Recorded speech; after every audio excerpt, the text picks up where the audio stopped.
la gente suele ir a las entrevistas muy poco preparados. Yo también. Cuando empecé a aplicar para el extranjero es como llamadas con recruiters y cosas así. No sabía ni qué decir. Pero sí es muy importante prepararlas porque sobre todo las entrevistas técnicas de este tipo de empresas no se parecen en nada, que esto es una polémica, pero podemos hablar también de ello, no se parecen en nada al trabajo en el día a día. Buenas, hola Dani, ¿qué tal? Hoy, para los que nos estéis viendo, nos vayáis a escuchar, he traído a Dani Blanco. Para los que no les conozcáis, pues es un desarrollador de software que ha trabajado en empresas pues, como Salesforce o como MongoDB, en la que está ahora mismo. Y le he traído justo para hablar un poco de eso, de entrevistas, procesos de selección, carrera en desarrollo de software. Así que, hola Dani, ¿qué tal? Bienvenido. Buenas, ¿qué tal? En primer lugar, muchas gracias por tenerme por aquí. Un placer hablar contigo. Y nada, sí, lo has resumido bien. Soy ingeniero de software, me gradué hace 6, 7 años ya, o 8, ya no sé, ya he perdido la cuenta, muchos años, me hago viejo. Y nada, he trabajado en varias empresas en España, en una consultora, después en Televes, en una empresa de producto, y después emigré a Irlanda a trabajar en Salesforce y ahora estoy en Austria. Desde Irlanda, siempre trabajando en remoto. Y aparte de eso, también publico algo de contenido en redes. Iba a decir, para los que no te conozcan, yo te conocí por Twitter o X, como le queramos llamar. Eres una persona bastante activa, no desde la parte quizá de opinión pública, sino quizá más de la parte de generación de contenido, ¿vale? Tienes también cursos en algunas plataformas y tienes tus opiniones concretas del mundo del desarrollo que sueles expresar en Twitter y que eso lleva a un debate bastante chulo, que es lo que comentaba contigo justo antes, que además es un debate bastante respetuoso en el que tú no quieres tener la razón, sino que realmente, oye, tú expresas tu opinión y que a veces tu opinión desde tu punto de vista pues no tiene que ser la misma que la de la persona de enfrente y todo se genera ahí sin ninguna crispación, ¿no? Eso me gusta mucho. Has comentado ahora mismo que te graduaste hace 8 años. El tema de los años en la experiencia a la hora de contratar a una persona, esto siempre es como muy polémico, ¿no? Medir la experiencia por años, no medirla. ¿Tú cómo te consideras con 8 años de experiencia a día de hoy, habiendo trabajado pues, en las diferentes empresas que has comentado? ¿Te consideras mid? ¿Te consideras senior? ¿Cómo lo mides tú esto? Sí, es complicado porque yo después de graduarme no me metí directamente al mercado laboral, hice unas prácticas en Irlanda del Norte, entonces era muy light el tema, no empecé a trabajar hasta el año siguiente, entonces eso son 6,5, 7 años de experiencia.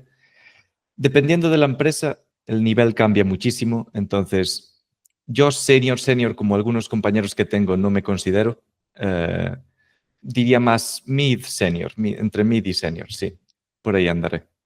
Pero es algo que es muy difícil de medir, que realmente yo siempre he pensado que tienen más que ver tus capacidades técnicas y también las habilidades blandas en ese seniority del que hablamos, pero que muchas veces pues, va también asociado a los años, ¿no? Habiendo trabajado en compañías internacionales y grandes, como pueden ser Salesforce o Mongo, ¿cómo has visto que se mide esto? ¿Es muy diferente entre una y otra? Sí que cambia bastante. Por ejemplo, en Salesforce yo ya era senior allí y era bastante fácil llegar a lead. Con un par de años más podría haber llegado 2, 3 años. Es cierto que a partir de lead ya es muy difícil porque tiene que haber como un business reason, como eso, como oportunidad del negocio, como que crezca la organización y todo para seguir a principal y arquitecto y todo eso. Pero sí, y en MongoDB, de hecho hay una página muy conocida, es Levels FYI, puedes comparar los niveles en distintas empresas, pues lo que es senior en Salesforce sería un mid en MongoDB. Y en MongoDB sí que noto que la gente que es senior sí que tiene más años de experiencia. Entonces sí que cambia entre unas y otras, sí, la verdad. Estamos en un sector en el que pues, cada compañía hace su plan de carrera de una manera, crecen de una manera y eso hace que cambie todo mucho, ¿no? Para contarnos un poquito cómo llegaste a estas empresas, porque hay mucha gente que dice, oye, pues a mí también me gustaría trabajar en una empresa que hace tecnología, que hace producto para desarrolladores, ¿no? Como puede ser Mongo. ¿Cómo empezó tu carrera? Porque has comentado que empezaste en una consultora, de consultora a empresa de producto, como es Televes, para los que somos un poquito ya, te iba a decir un poquito viejos, pero para los que hemos vivido esa época en la que las antenas y todo esto lo llevaba Televes, es una empresa bastante reconocida aquí en España. Y luego pasaste a internacional. ¿Cómo fue esa búsqueda inicial? ¿Cómo pasaste de consultora a esa otra empresa? ¿Y cómo de repente dijiste, oye, pues yo voy a optar a esta posición en Salesforce en Irlanda? Pues mira, es curioso porque sí, empecé en una consultora porque sobre todo en Galicia es lo que hay. Cuando sales de la carrera, las prácticas, las oportunidades que hay son todo para consultoras. Y la verdad, yo estaba bastante frustrado con la forma en la que trabajaba en esa consultora en específico, porque era todo como, se le daba toda la responsabilidad a los juniors, estabas tú solo a cargo de proyectos, era todo muy tirar para adelante.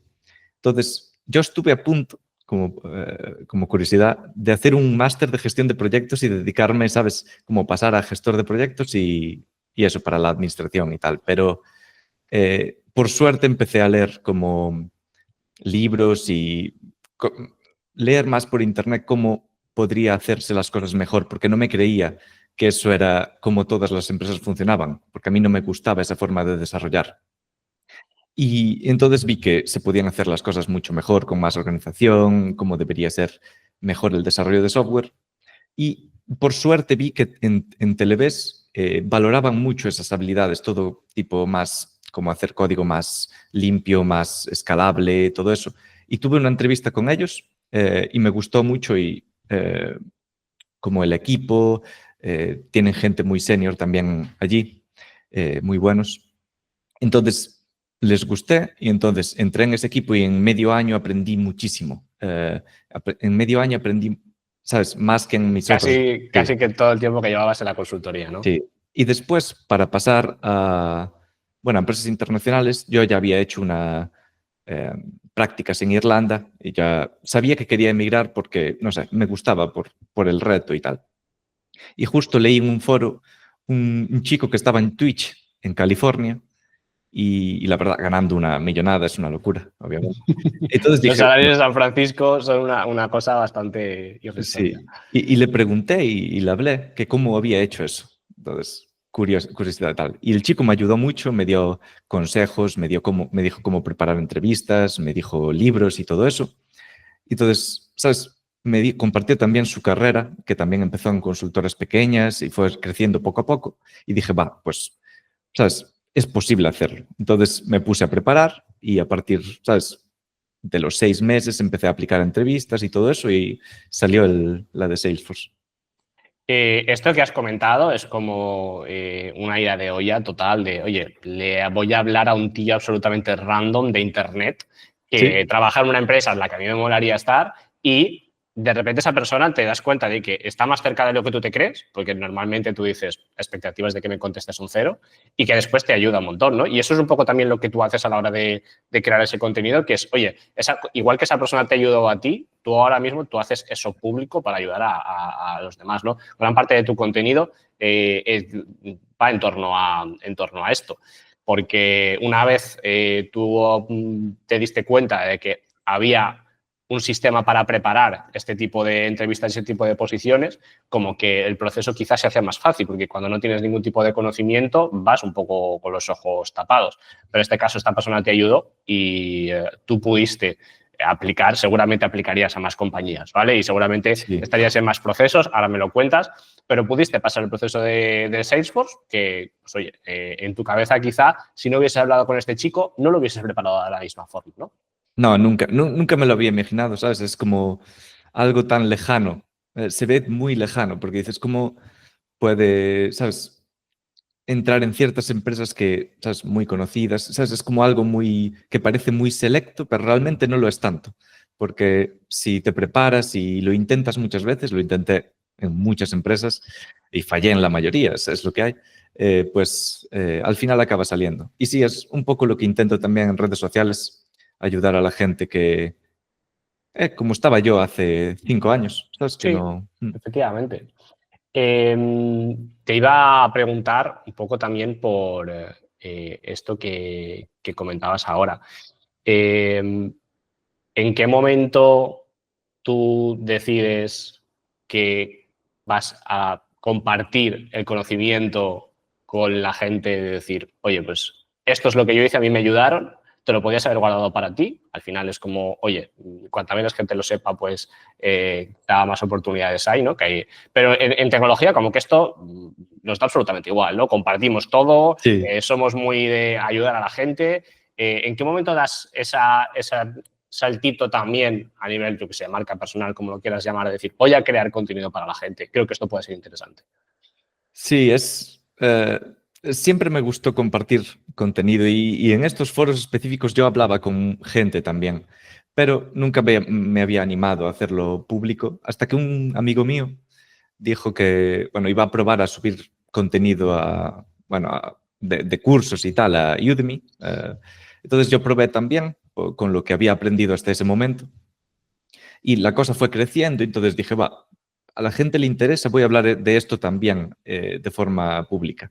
Y al principio sí que me daba un poco de palo porque esas 0 seguidores hablándole ahí a mi hermano, ¿sabes? Y, Bueno, pero muchas veces hay que empezar en algún punto, ¿no? Y a veces sí, nos creemos que lo que nosotros tenemos que decir, pues igual no le interesa a nadie y de repente te das cuenta de que igual que a ti te ayudaron, pues te estás ayudando a mucha gente sin quererlo. Porque desde ese exacto. momento en el que tú empezaste al día de hoy, tus cursos tienen muchas visualizaciones, tú también tienes una cantidad de seguidores en redes a los que te leen y a los que ayudas. Eso empezó y ha ido escalando bastante.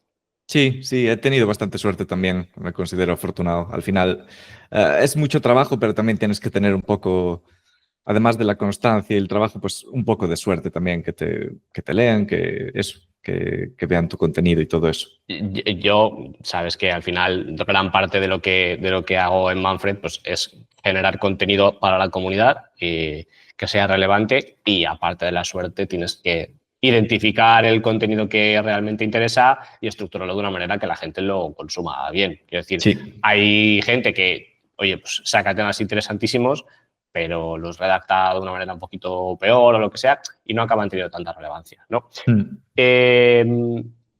Vale, pues me gustaría entrar en un punto, quizá ya más de esta preparación de la parte de entrevistas y de empresas un poquito más grandes internacionales, y yo creo que a la gente le puede interesar mucho. Tú compartes mucho contenido sobre entrevistas técnicas en redes también en tus perfiles.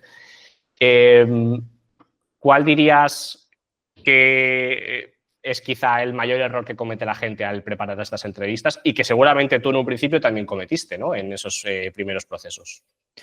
Sí, yo diría que es que el mayor error es pensar que no hace falta prepararlas. La gente suele ir a las entrevistas muy poco preparados, yo también. Cuando empecé a aplicar para el extranjero es como llamadas con recruiters y cosas así, y no sabía ni qué decir. Pero sí es muy importante prepararlas porque sobre todo las entrevistas técnicas de este tipo de empresas no se parecen en nada, que esto es una polémica, bueno, podemos hablar también de ellos, no se parecen en nada al trabajo en el día a día. Entonces, eso, las habilidades que necesitas son totalmente distintas. Entonces, el mayor error es ese, que la gente no prepara mucho todo. Al final nos pensamos muchas veces que, pues, oye, vamos a poder salir del paso en ese momento y vamos a poder resolver porque resolvemos mucho nuestro día a día, pero realmente hay una persona juzgando la respuesta que tú vas a darle en ese momento y que tiene más o menos una idea de lo que deberías responder, ¿no? De cuáles son las respuestas más o menos correctas, ¿no? Exacto.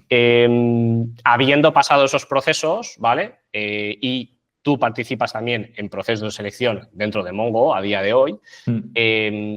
¿Cómo es realmente un proceso de selección en estas grandes empresas, en un Salesforce o en un Mongo? Porque yo te he visto por ahí que hablabas de que podía tener hasta 7 fases. Sí, son muy largos, muy, muy largos. En general, casi todas estas empresas tienen, bueno, hablas con el reclutador, tal. Eso es simplemente para ver que encajáis ambos, la empresa le gustas a la empresa y tú te gusta la empresa y el puesto. Después, algunas empresas añaden como un ejercicio de programación pequeñito que tienes que hacer online, entonces es automático, bueno, no lo haces con ningún entrevistador. O sea, que lo haces un poco en tu tiempo Sí, libre o lo que sea, no hay un tiempo específico ni hay nadie contigo, ¿no? sí. Después suele haber una como coding interview, bueno, de programación, algoritmos y estructuras de datos, que antes se solía hacer en llamada y después, si pasas eso, está la on-site round, que es básicamente otras 2 de programación, una de system design y después las behavioral interviews que quieran ponerte también. Entonces, normalmente entre 2 y 3 de coding, una de system design y después behavioral para Mongo son 2.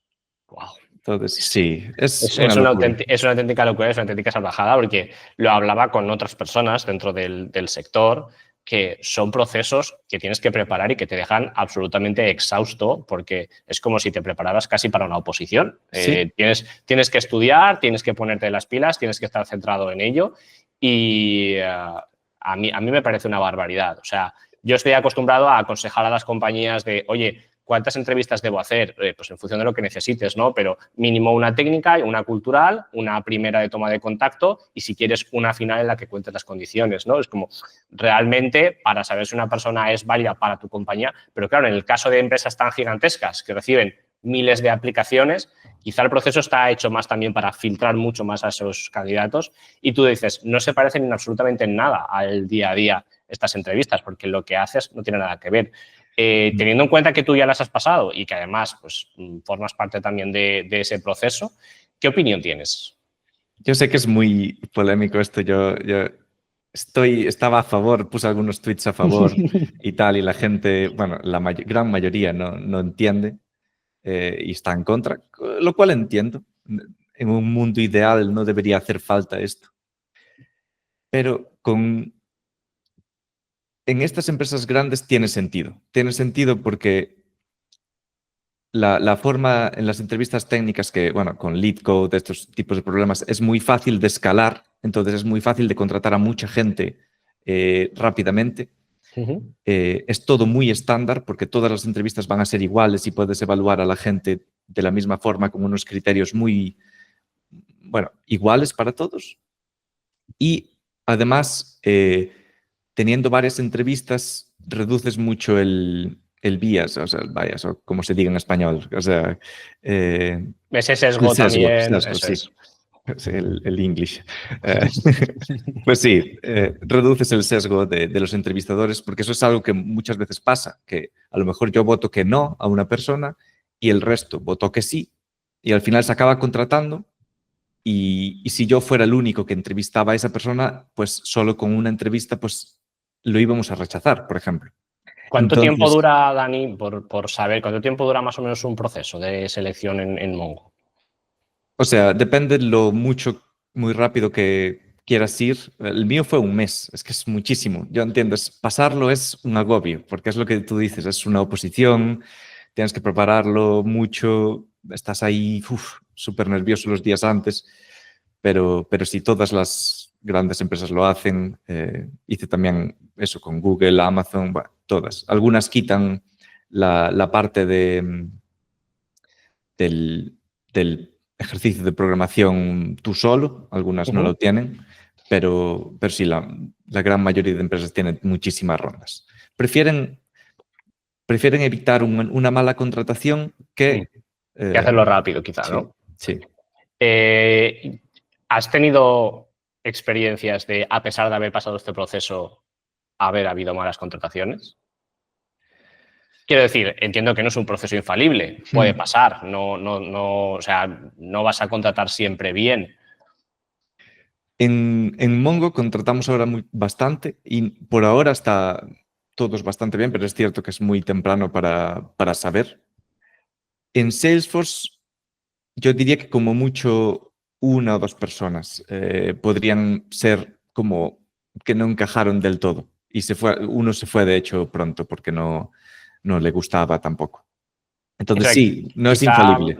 No es infalible, pero quizá reduces en algún porcentaje pues, ese porcentaje de poder fallar, ¿no? Sí. Luego tienes los contras de que pues, vas a tardar más tiempo en contratar, vas a ocupar más recursos de la compañía, porque inevitablemente son más gente que está desasignada de sus tareas para poder dedicarse a esto, y que después tienes que tener a personas que estén dispuestas a pasar estos procesos. Que en tu caso, tú lo tenías como muy claro, ¿no? Pero hay gente que puede decir, y lo veíamos también en esos tweets en los que a veces hablabas de esto, ¿no? De decir, pues es que no me interesa trabajar para esas empresas. Entonces, ni siquiera me planteo un proceso tan largo.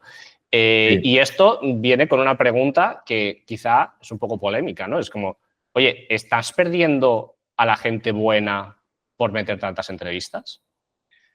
Yo entiendo ese punto y entiendo también el hate a estos procesos. Yo como, ¿sabes? Al pasarlo lo odio también. A mí no me gusta.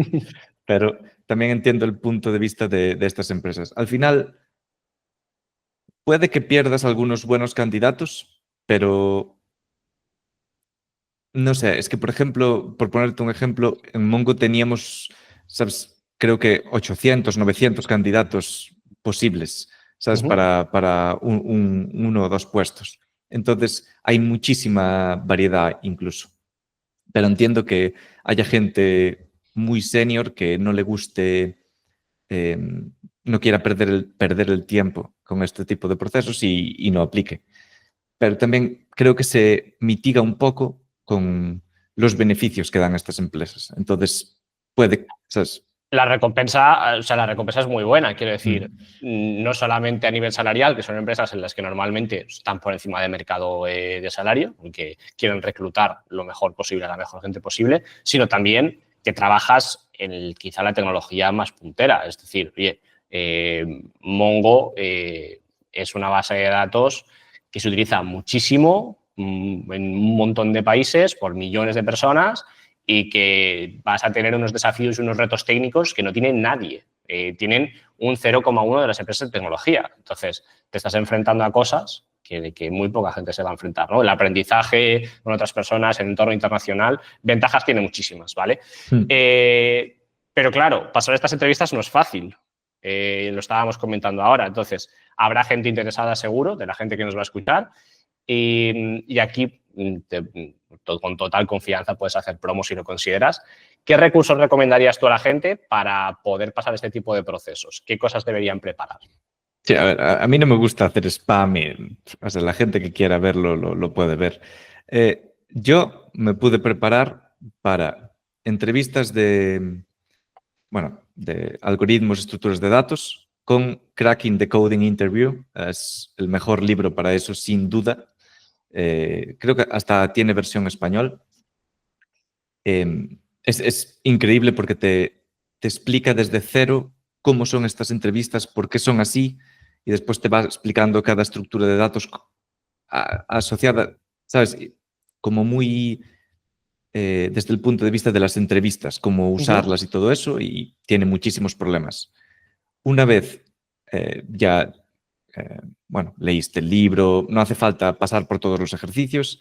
Yo usé mucho LeetCode, es la plataforma más típica, y entonces, sí, hice muchísimos de esos. Para System Design, me gusta mucho el libro creo que se llama System Design and Insider's Guide, de Alex Xu, se llama. Es muy famoso en Twitter. Es muy, muy bueno. Era un ingeniero, no sé si era Google o, una de estas grandes que hizo muchísimas entrevistas de esas y te pone los ejemplos más típicos y te pone cómo resolverlas, también cómo enfocarlas. O sea, son increíbles estos dos libros, totalmente recomendados. Después hay un repositorio en GitHub que es System Design Primer, que es muy bueno también. Ese es gratis y tiene muchas cosas de System Design, muchos ejemplos, muchos ejercicios resueltos, muy completo, la verdad. Pues ahí van unos recursos muy interesantes para hackear ese proceso. ¿Has hablado de LeetCode? Sí. Es algo que estas empresas utilizan casi como un ejercicio de programación también. A día de hoy, teniendo en cuenta pues, que la IA ha irrumpido también los procesos de selección, hemos visto la semana pasada el caso de este chico que trabajaba en 7 o 8 empresas de San Francisco Y Combinator y tal a la vez. ¿Crees que este tipo de entrevistas de modelo de Lead Code, de System Design, todavía tienen sentido, teniendo en cuenta que la gente pues, puede utilizar otros pues, asistirse con IA, etcétera, para poder resolverlos? O en el caso de, por ejemplo, estar haciendo un live coding, es como mucho más complicado. Sí que es más complicado, pero, por ejemplo, las de System Design para mí sí que tienen todo el sentido porque al final es una conversación sobre cómo diseñarías un sistema enorme que puedes hablar de 1000 cosas y el entrevistador te puede girar totalmente la pregunta. Entonces, para mí ese no cambió mucho con la IA. De hecho, son las entrevistas que más me gustan a mí. Son quizás las de más razonar y pensar de una manera estratégica, ¿no? Que es muy difícil que, aunque seas un crack programando, pues igual esta manera de entender y visualizar los sistemas pues no es tan sencilla para ti, ¿no? Exacto. Vale. Y después las de live coding, sí, sí que vi algunos casos de gente sospechosa. Entonces, en esos casos también ayuda que el proceso sea más largo porque si lo hace en una entrevista de coding, lo va a hacer en las demás probablemente. Y sí que nos dimos cuenta de dos que, ¿sabes? Yo tenía la misma impresión que otro. Cuando hacemos las entrevistas no compartimos el feedback hasta el final y tuvimos la misma impresión dos entrevistadores, entonces ya es obvio qué pasa. Pero sí, hay que estar más atento a esas cosas. Pero hay señales, ¿no? Tú dirías que hay señales de cuando se está intentando hackear el proceso de alguna manera. Sí, pero ¿qué sistema propondrías tú, por ejemplo? Porque un take-home assignment para mí aún es peor. O sea, un ejercicio para casa, hace esta web en el fin de semana. Para mí es que todo lo que no tenga que ser una conversación técnica, a día de hoy casi que no tiene sentido, porque es que la manera de trampear es muchísima y que además, oye, tampoco pasa nada. Quiero decir, Javi Santana lo decía muy bien en una entrevista que teníamos también, es como, oye, es una herramienta que vas a utilizar en tu día a día, no me importa que la uses, pero explícame cómo la usas, o sea, cuál es el propósito y para qué, ¿no? Oye, si hay algo que no sabes hacer que es muy básico, pues igual es que te faltan unas bases muy importantes, pero si realmente lo que tú la usas es para adquirir velocidad, para resolver una cosa muy concreta de optimizar algo, pues igual tiene sentido, ¿no? Pero para mí, si me preguntas, toda parte de ejercicios que tengan que ver tanto en live como en lo mandes para hacer en otro tiempo, en caso lo que sea, a día de hoy es como te arriesgas a que esa persona no lo haya hecho. Ya no es solamente un copiar y pegar de Stack Overflow, sino que a día de hoy es mucho más complicado, ¿no? Y ahí los procesos están cambiando mucho y lo estamos viendo desde reclutadores que están enterrados en aplicaciones, porque hay mucha gente que ahora es capaz de preparar un currículum mucho mejor respecto a la oferta, porque usan LLMs para poder prepararlo y entonces parece como que todo el mundo es bueno, hasta este tipo de cosas, ¿no? Entonces vamos a ver cómo en los siguientes años pues, vamos a mejorar esos sistemas de procesos porque si no va a ser inviable. Sí. Me han gustado mucho los recursos. Yo os recomiendo también que le echéis un vistazo a los cursos de Dani en Udemy.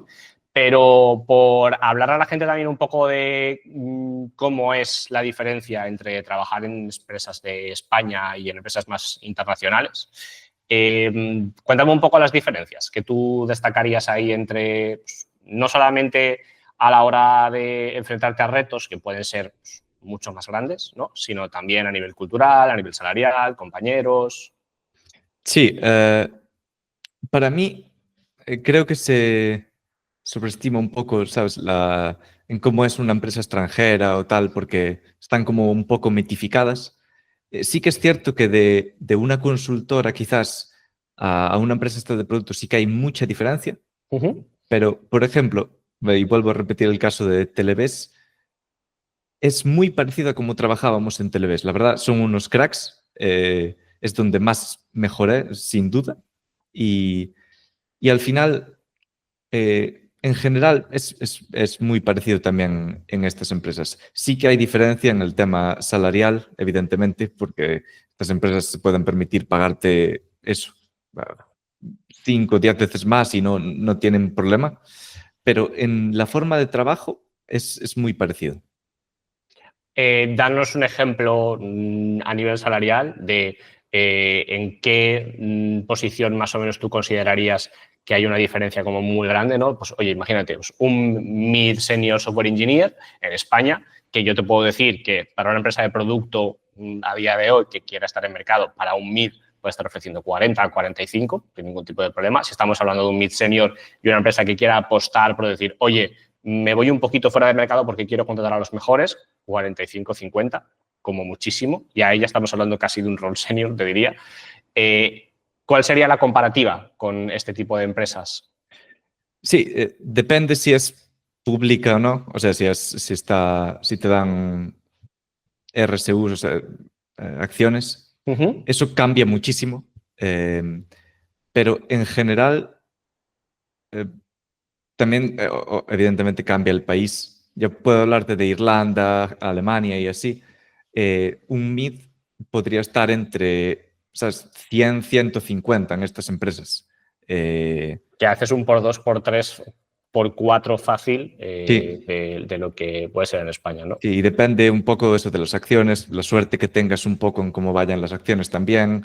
Cambia un poco, pero sí, introduce esa incertidumbre de las acciones un poco, pero en general los salarios base también son mucho más También altos. son mayores. Mm. Tú tomaste una decisión en un punto de tu carrera de cambiar de consultoría a producto por una creencia tuya propia, es decir, oye, esto no puede ser que se haga tan mal, esto no puede ser así, ¿no? Pero luego tomaste otra decisión que fue dar el salto internacional. ¿Cuáles son las decisiones, porque decisiones internas tuyas que hayas dicho, oye, esto ha cambiado mi carrera de una manera fundamental, ya sea aprender inglés, ya sea irme a hacer las prácticas fuera, ya sea optar a un tipo de empresa en la que no me creía preparado y de repente entré? Este tipo de decisiones, ¿cuáles han sido tú las que dirías, 2, 3 que has tomado que han marcado un poco tu carrera?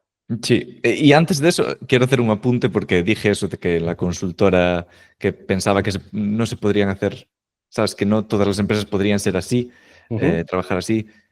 En general también hay consultoras que lo hacen bien, ¿sabes? Tengo amigos que trabajan en consultoras y con mucha mejor calidad y tal. No Bueno, es aquí por podemos demonizar. hacer, podemos hacer un gran paréntesis en el que antes de las empresas de producto en España, el sector tecnológico era pura consultoría. Se hace muy buena consultoría. No todas las consultorías tienen esa fama de no preocuparse por el desarrollo, ni por el testing, ni por las buenas prácticas y que todo caiga a los juniors. Hay consultoras muy buenas aquí. Sí, Hemos trabajado con algunas de ellas. Pero bueno, también es verdad que hay algunas que no lo han hecho. Hay algunas consultoras que han tenido incluso que cambiar de nombre porque no podían atraer talento, su marca era ya estaba muy empeorada, ¿no? Y esto ha pasado. Esto sí, ha es pasado. que el problema es los incentivos que tienes. ¿Sabes? Una empresa de producto, el incentivo es que el producto crezca de forma mantenible, tal, tal, tal. Y una consultora es acabar cuanto antes el proyecto para el siguiente. Si lo hace bien, con buena calidad y todo eso, mejor, pero tampoco es la principal. ¿Sabes? Esto con el tiempo se ha ido cambiando bastante. Ahora las consultoras buscan ya que el cliente esté mucho más satisfecho porque les genera una relación más a largo plazo y por lo tanto pues no tienen que tener rotación, tienen un cliente durante mucho más tiempo, etcétera. Pero aún así, sobre todo con la administración pública, hemos visto también mucho este tipo de casos, ¿no? De, oye, pues, los juniors se encargan del proyecto, les vamos a dar toda la responsabilidad a ellos, decimos que cobramos por ellos como si fuesen mids o seniors, entonces el margen que se lleva la consultora Sí, es ese, ¿no? Paréntesis hecho sí. sobre Sí. la consultoría. ¿Qué Sí, decisiones te marcaron un poco tu decisiones. carrera? Obviamente lo del inglés, yo nunca lo comento y mucha gente me lo dice en posts y tal. Y sí, yo lo doy por sentado. Sí que es muy necesario para estas empresas y tal. Y después, para mí, además de la consistencia que tengo, sí que me considero una persona bastante consistente. Siempre intento mejorar todos los días o, bueno, intentar constantemente mejorar y crecer. aunque no me considero súper talentoso ni nada, ¿sabes? Pero sí que soy consistente. Lo que más me ayudó es no tener miedo al fracaso ni al rechazo. Me rechazaron, pero vamos, desde la primera vez que intenté, porque mi objetivo era ir a Londres porque me gustaba. Bueno, tuve como eso, 30, 40 llamadas que me rechazaron todas. Después vino el COVID y ahí empecé a mirar como, ¿sabes? Con el chico este ¿De Twitch? ese, exacto, para cómo hacerlo mejor, cómo prepararme y tal. Desde ese también me rechazaron muchísimas, ¿sabes? Mi sueño era ir a Google, a Suiza. No, pasé algunas entrevistas, pero no, nada, al final no lo conseguí. Amazon me rechazó, Spotify me rechazó, Intel me rechazó. Bueno, muchísimas, ¿eh? Incluso MongoDB me rechazó un año antes de entrar y volví a intentarlo. O sea, a mí me da igual que me rechacen. Y creo que es lo más importante. Intentarlo, intentarlo, intentarlo y al final llega.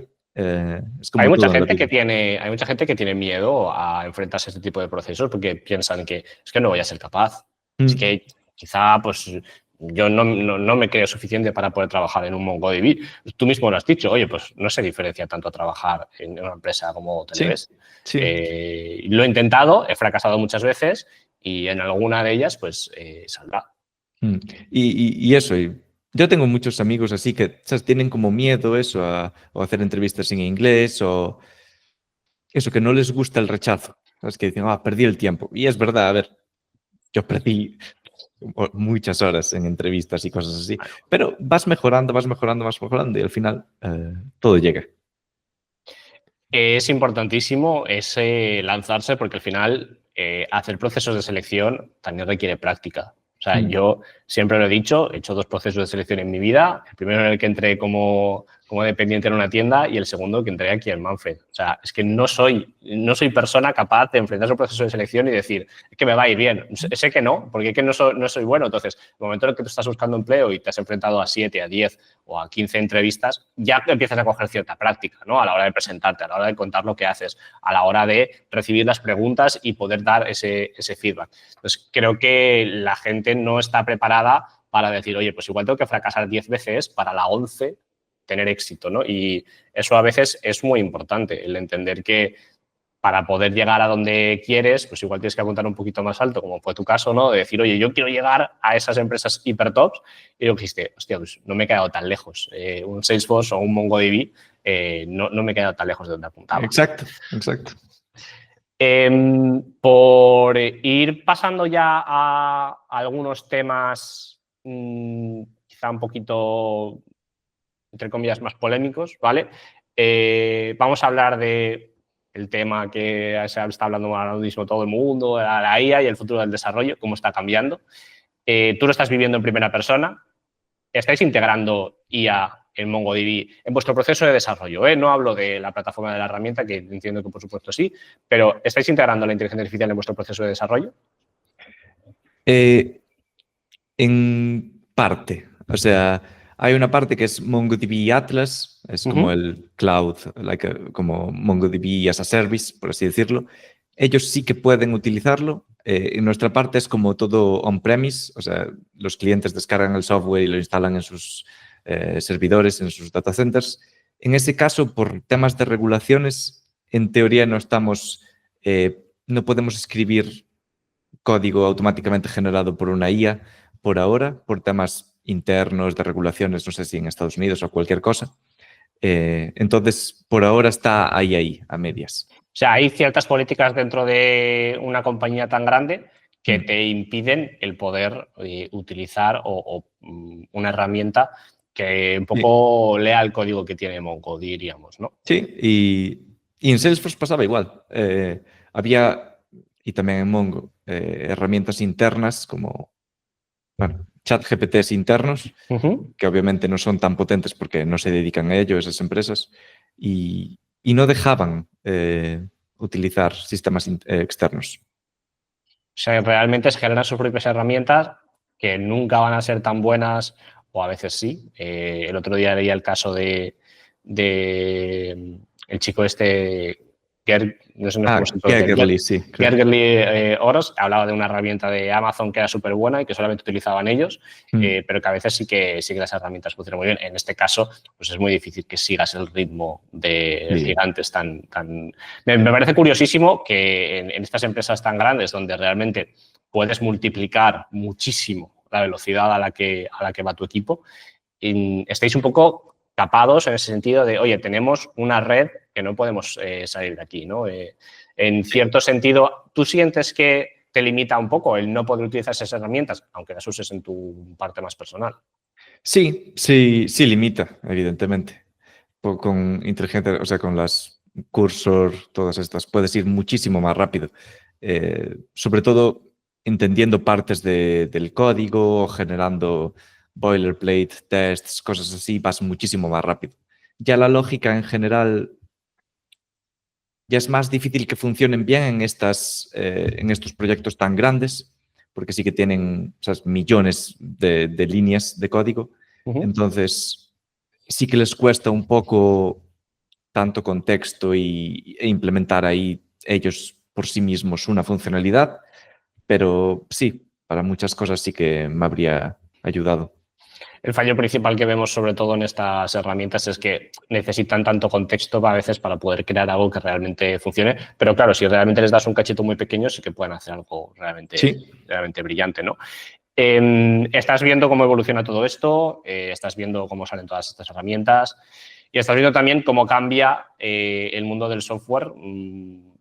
Yo creo que menos de lo que parece. Creo que realmente está cambiando menos de lo que parece, aunque hay mucho marketing, mucha interés ahí en vendernos estas cosas, pero ¿crees que va a cambiar la manera en la que se desarrolla o está cambiando ya, sobre todo a nivel habilidades, ¿no? De, oye, ¿qué bases tengo que adquirir? ¿Qué herramientas tengo que controlar? ¿Realmente es tan fácil como tener las bases de programación y luego controlar un lenguaje y un framework tal, o va a cambiar mucho la historia? Esto ya es opinión absolutamente personal tuya, un poco de, vamos a ver un poco el futuro aquí. Sí, no sé. Yo creo que queda mucho para que realmente pueda reemplazar a programadores. En mi opinión, queda muchísimo. De hecho, está el meme de será en 6 meses, que el dev ruso, el picateclas está seguido y recordando cada semana. Y nada, sí. Para eso, para mí quedan muchos años. Creo que al final se conseguirá porque hubo muchísimos avances en la informática y puede que llegue ese momento en el que la gran mayoría del trabajo de código sí que lo haga una IA. Lo que sí que va a cambiar mucho es a los juniors, sí que los veo un poco más fastidiados porque sí que un junior tiene que aprender muchísimo. Al principio es una carga para la empresa. Depende del junior, pero la mayoría necesitan, evidentemente, ayuda, aprender mucho. Entonces, ahí sí que la IA sí que puede ser más rentable que un junior.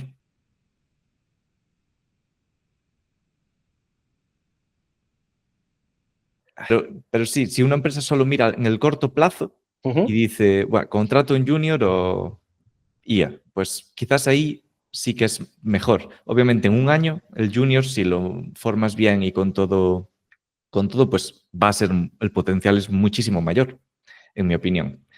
Y otro punto es, imagínate tú de estudiante que tienes eso. ¿Cómo aprendes tú las bases y cómo aprendes todo? O sea, solo una pequeña parte de la gente realmente se va a interesar en aprender bien, porque yo sería uno de los que sería un poco vago, ¿sabes? Todo lo que ¿sabes? Choca Es el contra la pared. símil que nos ponían siempre los profesores con las matemáticas y la calculadora, ¿no? De, oye, no utilices la calculadora porque tienes que aprender cómo se hace primero. Quizá en este sentido es un poco lo mismo, ¿no? No te vayas a herramientas que te van a generar el código de manera automática que tú no vas a entender todavía. Sí. Entonces, preocúpate un poco por generarlo tú, aunque falles, aunque no te funcione, pero ese punto inicial, ¿no? La formación en tecnología va a cambiar, seguramente. Tampoco es que la formación no es que esté lo más actualizada posible, ¿vale? Pero sí que es verdad que yo creo que va a cambiar. Y el tema de los juniors sí que me parece importantísimo, porque lo estamos viendo ya a nivel de mercado, es decir, hemos venido de un parón importante en las contrataciones que ha hecho que mucha gente de la que ha salido de bootcamps y FPs principalmente hayan tenido un impasse a la hora de encontrar su primer trabajo de entre 6 meses o un año, fácil, y que después, lo hablabas tú ahora, no solamente pasa en Galicia, yo creo que pasa a nivel general en toda España, la primera oportunidad casi que te la dan las consultoras más que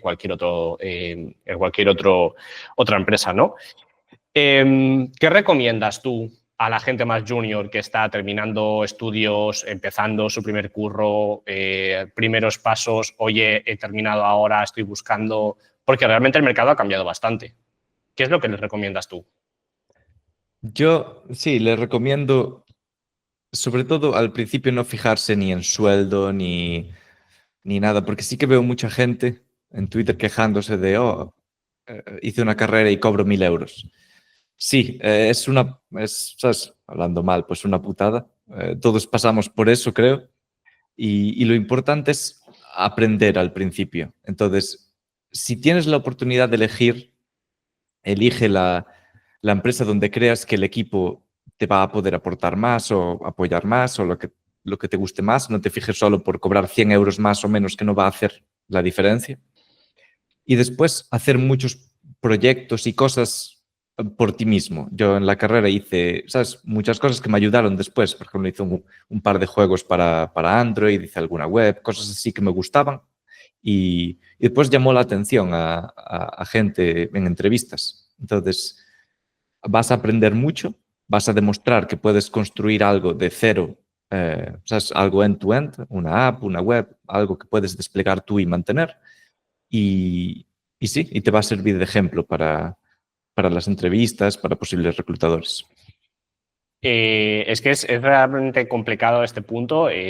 Ha sido una sentencia un poco dura, es decir, oye, la IA aporta más que un junior en algún punto. Sí, a ver. Entonces, es por entender un poco el valor que aportas cuando realmente la curva de aprendizaje es tan grande que tú estás al inicio. Entonces, es muy complicado que tú puedas aportar a la compañía algo de valor, ¿no? Las compañías tienen que entender que formar juniors es necesario para la sostenibilidad del ecosistema, si no es imposible que dentro de 10 años podamos contratar, es que va a ser imposible.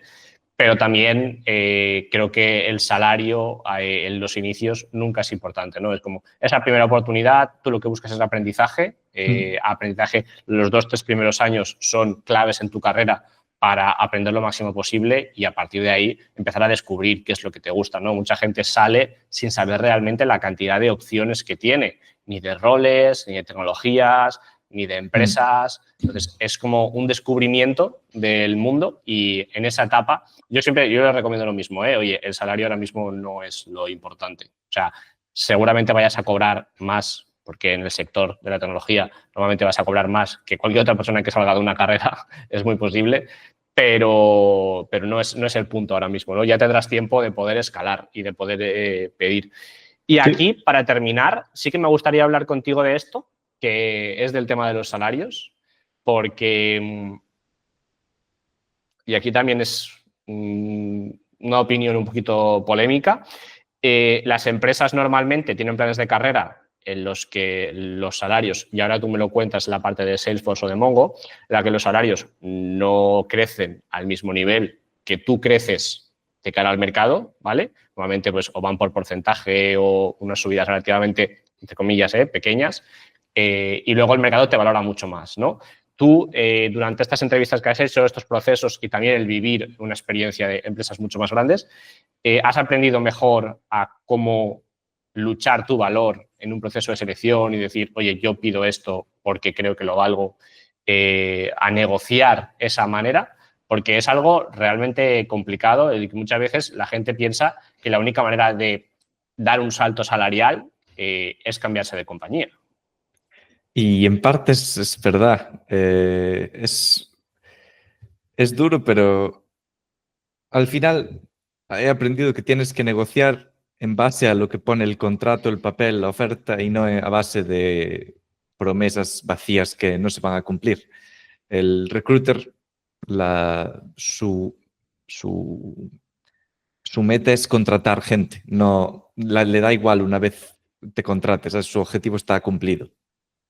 Entonces, sí, aprendí a negociar mucho mejor, no aceptar una oferta que digo, si la acepto, voy a estar algo descontento. Entonces, sí, negociar antes de entrar a una empresa es vital.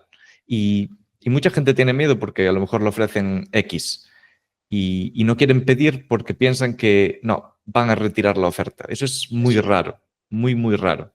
Si les interesas, como lo peor que puede pasar es que te digan, no, lo siento, solo podemos ofrecer esto, tal. Entonces, es lo peor que puede pasar, que te digan que no. Entonces, yo eso siempre lo intento también, pedir. Dentro de... Perdona, no te quiero cortar. No, no, no, dime.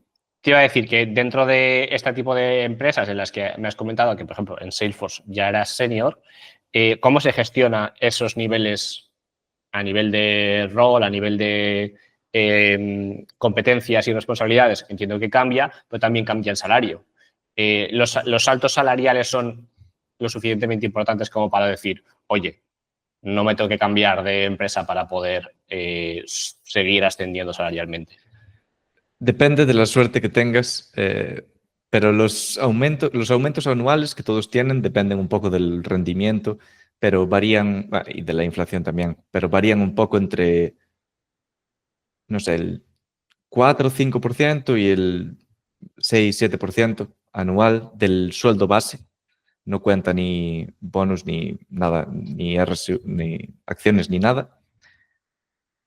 En mi ascenso a senior, porque entré en mid en Salesforce, mi ascenso a senior creo que me dieron un 10%, o sea, que no compensa, ¿sabes? O sea, a ver, es dinero, pero no A es ver, quiero decir, muchísimo. un 10% de mucha pasta es bastante. Un 10% Sí, de poco es poco. Entonces, sí. cuando hablamos de porcentaje, tiene mucho que ver también el salario que tú tienes. Pero muchas veces sí que es verdad que la realidad de ese ascenso, la realidad de ese aumento no refleja la realidad de lo que el mercado te valora. Entonces, a ti como senior, persona que ha trabajado en Salesforce con 5 o 6 años de experiencia, pues igual el mercado te valoraba con 10.000 o 20.000 más de lo que estabas cobrando en ese Mm. momento. Sí, después lo bueno que tienen estas empresas que imprimen el dinero un poco así, pueden darte acciones las que quieran, ¿sabes? Entonces, eso es otra gran parte de los planes de compensación de salario. En muchas empresas hay lo que se llaman, bueno, tú cuando entras en una empresa de estas te dan un paquete de acciones, por ejemplo, $50.000 entre 4 años. Entonces, al primer año cobras la primera parte y después cada 3 meses vas cobrando acciones. Pues muchas empresas hacen lo que se llama como refreshers. Entonces, cada año, si vas bien, te dan otro paquetito. ¿Sabes? Que normalmente va asociado a lo que suelen llamar vesting, que es, oye, tú quédate en la empresa porque si no, no vas a ver nada de las Sí, acciones nuevas que te has sí, prometido, ¿no? sí, exacto. Entonces, ¿sabes? A mí me dieron, por ejemplo, un refresher de no sé cuánto era, $40.000 en 4 años o así. Pero el tema es que la acción, por suerte, ¿sabes? Más de que duplicó, ¿sabes? Entonces, al final es mucho dinero, ¿sabes? Y es un poco lo Que que esto dije. también depende de si la empresa va bien o no va bien.